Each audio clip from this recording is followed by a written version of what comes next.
할렐루야. 우리 다 함께 성경 암송하심으로 새벽 기도회를 시작하겠습니다. 예수께서 나와 말씀하여 이르시되 하늘과 땅의 모든 권세를 내게 주셨으니 그러므로 너희는 가서 모든 민족을 제자로 삼아 아버지와 아들과 성령의 이름으로 세례를 베풀고 내가 너희에게 분부한 모든 것을 가르쳐 지키게 하라. 볼지어다 내가 세상 끝날까지 너희와 항상 함께 있으리라 하시니라. 아멘. 하나님 말씀은 로마서 12장 1절로 8절의 말씀입니다. 저는 1절과 2절 말씀을 봉독하겠습니다. 그러므로 형제들아 내가 하나님의 모든 자비하심으로 너희를 권하노니 너희 몸을 하나님이 기뻐하시는 거룩한 산 제물로 드리라. 이는 너희가 드릴 영적 예배니라. 너희는 이 세대를 본받지 말고 오직 마음을 새롭게 함으로 변화를 받아 하나님의 선하시고 기뻐하시고 온전하신 뜻이 무엇인지 분별하도록 하라. 아멘. 로마서를 크게 두 부분으로 나눌 때 1장부터 11장까지는 교리적인 내용이고 12장부터는 실천적인 내용이라고 그렇게 구분을 합니다. 바울은 로마서 1장에서 11장을 통해 하나님의 은혜가 무엇인지를 길게 논증을 했습니다. 요약하면 예수 그리스도를 통해 유대인과 이방인에게 공통적으로 나타난 하나님의 은혜를 전했지요. 그리고 12장으로 넘어오면서 바울은 이제 그런 은혜를 받은 우리들의 마땅한 반응에 대해 다루고 있는 겁니다. 구원의 은혜를 받은 우리는 그렇다면 어떻게 살아가야 하는가라는 문제를 다루면서 바울은 주저하지 않고 가장 먼저 우리 몸을 하나님이 기뻐하시는 거룩한 산 제물로 드려야 한다 주장을 하고 있습니다. 1절에서 너희 몸이라고 할 때 몸은 헬라어로 소마인데요. 이것은 총체적인 인간을 지칭하기 위해 사용된 단어로 보여집니다. 추상적인 단어가 아니라 아주 구체적으로 우리 삶의 자질구레한 모든 영역들을 다 포함하는 나 자신, 그 나 자신을 나타내기 위해 사용한 단어라는 거죠. 너희 마음을 드려라 말하지 않습니다. 일상의 삶을, 너희 몸을 하나님께 드리라 말씀하고 있습니다. 짜증스러운 일이 빈번하게 발생하는 직장 생활 속에서 또 눈 뜨면 보게 되는 가족들 간의 그 관계 속에서 또 학생이라면 고개 숙여 열심히 공부하는 그 순간에도 즉 내 삶의 모든 영역 속에서 내 몸을 총체적인 내 자신을 하나님께 산 제물로 드리라 권면하고 있습니다.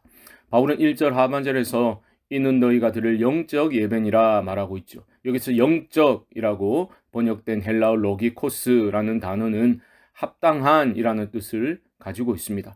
그러니까 영적인 예배는 영이신 하나님께 드려지는 어떤 초월적인 의미에서 영적이라는 뜻도 물론 있겠지만 여기서는 하나님의 구원의 은혜를 그 은혜를 경험한 성도라면 그 은혜를 체험으로 깨달아 알게 되었다면 내 삶의 전 영역에서 나 자신을 하나님께 산 제물로 올려드리는 것이야말로 합당한 삶의 예배다 바울은 말하고 있는 거죠.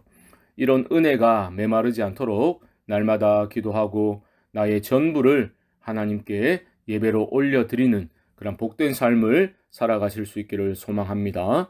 이어지는 2절에서 바울은 그렇다면 어떻게 나 자신을 거룩한 산 제물로 하나님께 올려드릴 수 있는지 그 방법을 알려주고 있습니다. 먼저 이 세대를 본받지 말아야 합니다. 이 세대는 하나님의 뜻을 거스르고 대적하는 세력으로서의 세상을 일컫는 말입니다. 세속화의 거센 물결을 거스르며 영적 예배를 드리는 삶을 살기 위해서는 무엇이 필요합니까? 2절 중반절 보시면 오직 마음을 새롭게 함으로 변화를 받아 하나님의 선하시고 기뻐하시고 온전하신 뜻이 무엇인지 분별하도록 하라. 우리의 마음이 새롭게 변화되어야 합니다. 이것을 골로새서 3장에서는 바울이 자기를 창조하신 자의 뜻을 쫓아 지식에까지 새롭게 하심을 받은 새 사람이다 라고 표현하기도 했지요. 하나님의 진리의 말씀을 기준으로 이 세상을 꿰뚫어 보고 분별할 수 있어야 합니다. 이것은 성령의 다스리심을 경험할 때 나타나게 되는 결과다라고 할 수 있겠지요. 우리 모두가 성령의 충만함을 입어 이 세상을 제대로 분별하며 하나님의 선하시고 기뻐하시고 온전하신 뜻이 무엇인지 바로 알고 그 뜻에 적극적으로 순종하는 복된 삶을 살아갈 수 있기를 주님의 이름으로 축복합니다. 이어지는 3절 이하의 말씀은 1, 2절과 연관성이 없어 보일 수도 있겠지만 사실 원문을 보면 접속사 가르로 연결되어 있습니다. 은혜를 받은 자로서 우리의 삶 전체를 하나님께서 기뻐하시는 거룩한 산 제물로 드리는 것의 첫 번째 예로서 바울이 무엇을 언급하고 있습니까? 교회 공동체를 언급하고 있음을 우리는 주목해야 합니다. 영적 예배는 개인적인 차원이 아니라 그리스도의 공동체를 통해서 온전히 이루어질 수 있음을 바울은 강조하고 있는 거죠. 이 땅의 교회는 연약합니다. 그래서 우리는 너무 쉽게 하나님만 바라봐야지 사람 바라보지 마라는 말을 하기도 하지요. 너무 멀게도 말고 너무 가깝게도 말고 적당히 거리를 두고 교회 생활하는 것이 현명한 처신이라고 생각합니다. 하지만 그것은 교회가 무엇인지 모르는 사람들이 하는 생각과 행동일 것입니다. 5절 말씀 보시면 이와 같이 우리 많은 사람이 그리스도 안에서 한 몸이 되어 서로 지체가 되었느니라. 사랑하는 성도 여러분, 우리는 그리스도 안에서 한 몸이 되었고 서로 지체가 된 존재임을 기억하시기 바랍니다. 각 지체들이 연약하더라도 우리는 머리 대신 그리스도께 소망을 두고 서로를 귀히 여기고 존중해야만 합니다.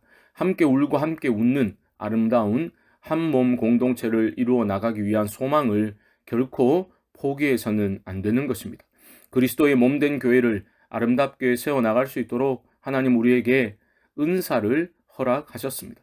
그런데 6절 말씀 보시면 우리에게 주신 은혜대로 받은 은사라고 바울은 말하고 있죠. 이어서 7가지 구체적인 은사들을 언급하고 있는데요. 이 은사들은 하나님의 은혜로 너희가 받은 거다 분명히 밝히고 있죠. 무슨 뜻입니까? 은혜로 주신 것이니, 즉 우리가 하나님께서 은혜로 주신 것을 받은 것이니 무엇보다 자랑할 것이 없다는 사실을 잊지 말아야 한다는 뜻입니다. 사랑하는 성도 여러분, 하나님은 은사를 주십니다. 그 은사는 나를 높이라고 주시는 것이 아니라 공동체를 위해 아름답게 사용하라고 하나님이 선물로 주신 것입니다. 은사를 자기 것인 양, 자기 능력인 양 자랑하는 사람은 너무나 미숙한 사람입니다.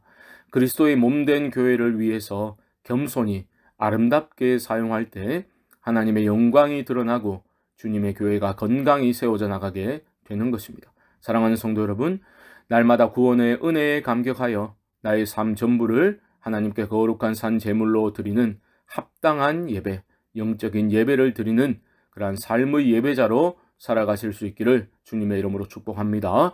세속의 물결을 거스르고 하나님의 뜻을 제대로 분별하고 그 뜻에 기쁨으로 순종하는 삶을 사시기 바랍니다.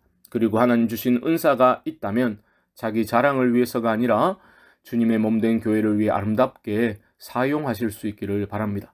이런 성숙한 공동체로 우리 성광교회가 세워져 나갈 수 있게 되기를 주님의 이름으로 간절히 축원드립니다. 우리 합심으로 기도하겠습니다. 내 삶의 전 영역에서 삶의 예배자로 살아가게 하시고 주의 몸된 교회를 위해 주신 은사를 겸손히 잘 사용함으로 큰 은혜와 복을 받게 하옵소서. 선교와 전도를 위해서 기도합시다. 캄보디아의 김영진 아는양 선교사님과 인도네시아 김인성 이성숙 선교사님 붙들어 주시고 또 우리가 후원하는 모든 선교사님들의 삶과 그 사역의 현장 위에 하나님 은혜를 부어 주시옵소서. 또한 우리 성도들에게도 구령의 열정을 허락하사 올 한 해 잃어버린 영혼들이 주께로 돌아오는 역사가 있게 하여 주옵소서.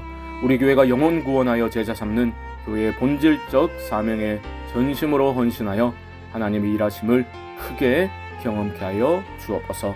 이외에도 개인적인 기도의 제목들과 성령께서 주신 감동을 쫓아 주님의 이름을 한번 부르고 기도하겠습니다. 주여